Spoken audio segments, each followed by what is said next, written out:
Stalin और केसीआर के पास भी चुनाव और लड़ने और लड़वाने की जो व्यवस्था है, दूर दूर तक नीतीश कुमार जी के पास ऐसी कोई व्यवस्था नहीं है। नीतीश कुमार जी जागिए, थोड़ा ध्यान दीजिए।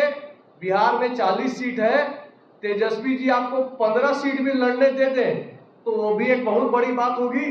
अब 15 सीट लड़िएगा तो सिंगल डिजिट एक आध दो सीट से ज्यादा मिलेगा नहीं, और 2 सीट के ऊपर आप प्रधानमंत्री बनने का ख्वाब देख रहे हैं। जिस आदमी नरेंद्र मोदी के चेहरे पर 300 सीट मिलता है भाजपा को, देश का करोड़ों जनता वोट करता है, आप उससे बराबरी करने चले हैं। नमस्कार, आप देख रहे हैं न्यूज़ पर नेशन। मैं हूं आपके साथ कमलेश। नीतीश कुमार ने जिस तरह से बीजेपी को के बारे में कहा है कि 50 सीट पर समेट देंगे, इसी को लेकर के ऋतुराज सिन्हा ने कहा है कि नीतीश की जमीन खुद की खिसक रही है, इसीलिए वो इस तरह के बयान दे रहे हैं। 2024 का जो चुनाव आने वाली बीजेपी, उसमें 50 सीट लाएगी या 350, ये तो जनता तय करेगी। लेकिन उनके जो विधायक और सांसद किन किन पार्टियों के संपर्क में हैं, पहले वो खुद को देखें, उसके बाद जो है बीजेपी के बारे में सोचें। आइए उन्होंने क्या कुछ कहा है आपको सुनवाते हैं। पूछना चाहूंगा कि आप भाजपा के साथ आने की बात कर रहे हैं, भाजपा के साथ नहीं जाएंगे ऐसी बात कर रहे हैं। ये कौन सी पार्टी कर रही है?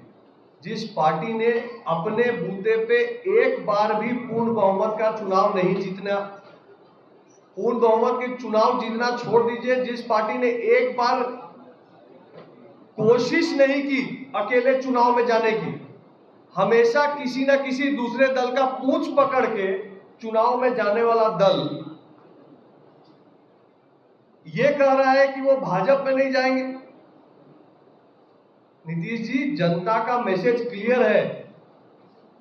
2010 में आप 144 सीट लड़े थे, आपको 115 सीट प्राप्त हुई थी। 2015 में आपका वोट शेयर 22.5% से घटकर 16.8% बच गया। 2015 में जब आप लालू जी के साथ गए तो आपको 101 सीट लड़े आप, और मात्र 71 सीट आपको प्राप्त हुई। और 2020 में तो आपका ग्राफ इतना गिर गया था कि 2020 के चुनाव में आपको मात्र 15% वोट शेयर बचा और 43 सीट पे जदयू निपट गई। तो भाजपा के साथ नहीं जाएंगे, अब ये बोलना छोड़ दीजिए। आपके पार्टी का भविष्य क्या रहेगा, इसकी थोड़ी चिंता करिए। तो शरद पवार जी उनको नेता कैसे मानेंगे? उनको ये समझ में आएगा कि अखिलेश यादव जी की सपा से ज्यादा उनका जनाधार नहीं है, तो अखिलेश यादव जी नीतीश जी को नेता कैसे मानेंगे? स्टालिन और केसीआर के पास भी चुनाव और लड़ने और लड़वाने की जो व्यवस्था है, दूर दूर तक नीतीश कुमार जी के पास ऐसी कोई व्यवस्था नहीं है। नीतीश कुमार जी जागिए, थोड़ा ध्यान दीजिए। बिहार में 40 सीट है, तेजस्वी जी आपको 15 सीट भी लड़ने दे दें तो वो भी एक बहुत बड़ी बात होगी। अब 15 सीट लड़िएगा तो सिंगल डिजिट एक आध दो सीट से ज्यादा मिलेगा नहीं, और 2 सीट के ऊपर आप प्रधानमंत्री बनने का ख्वाब देख रहे हैं। जिस आदमी नरेंद्र मोदी के चेहरे पर 300 सीट मिलता है भाजपा को, देश का करोड़ों जनता वोट करता है, आप उससे बराबरी करने चले हैं। नीतीश जी जागिए। तो इस जदयू के राष्ट्रीय परिषद की बैठक से निकल के आई कि शायद आज माननीय नीतीश कुमार जी मिशन 2024 को लेकर दिल्ली के लिए कूच करेंगे। 3 दिन दिल्ली रहेंगे। हम इसका स्वागत करते हैं। देखिए नीतीश जी, बिहार के जनता के भलाई के लिए, किसी योजना को मांगने के लिए, कोई मदद लेने के लिए कभी तो दिल्ली गए नहीं। दिल्ली के किसी मंत्रालय में जाकर उन्होंने बिहार की जनता के लिए कुछ योजना लाने का, काम लाने का तो कभी प्रयास किया नहीं। लेकिन नीतीश जी अब दिल्ली जा रहे हैं। क्या करने दिल्ली जा रहे हैं? अपनी महत्वाकांक्षाओं को शांत करने के लिए दिल्ली जा रहे हैं। और मुझे लगता है कि ये बहुत ही शुभ है।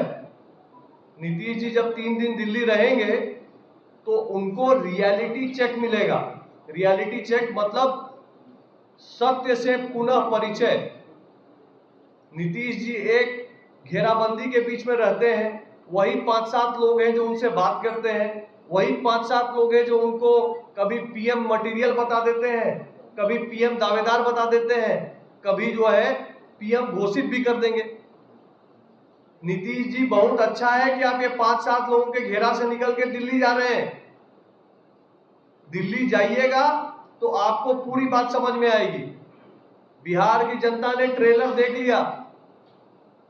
ऑपोजिशन के एक बड़े नेता केसीआर आए बिहार और प्रेस वार्ता के मंच में ही ये क्लियर हो गया कि आप में यही सहमति नहीं बन पा रही है कि प्रेस में बैठना है कि खड़ा होना है।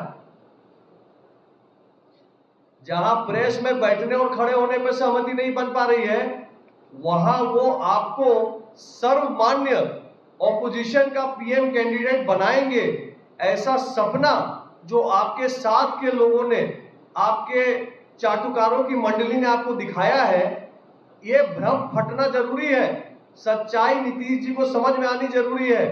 मेरा पूरा भरोसा है कि जब नीतीश जी दिल्ली जाएंगे, जब राहुल जी से मिलेंगे, तो उनको ध्यान में आएगा कि शायद राहुल गांधी जी की पार्टी कितनी डाउन चली गई हो, आज भी कांग्रेस देश में जदयू से तो बहुत ऊपर की चीज है। तो आपने साफ तौर पे सुना है, उनका कहना है कि जिस तरह से जो है नीतीश कुमार बौखलाए हुए हैं, वो जो है बार बार जो है बीजेपी के बारे में कह रहे हैं, खुद जो है दूसरे के बल पे जो है भी सरकार बनाए हैं और उनकी ज़मीन जो है पूरी तरह से अब खिसकने वाली है, क्योंकि उनके बहुत से विधायक और सांसद दूसरे पार्टी के संपर्क में हैं। उनकी कब पार्टी टूट जाएगी ये तय नहीं है। तो अभी तक के लिए इतना ही। लगातार खबर में बने रहने के लिए आप देखते रहिए न्यूज़ 4 नेशन। धन्यवाद।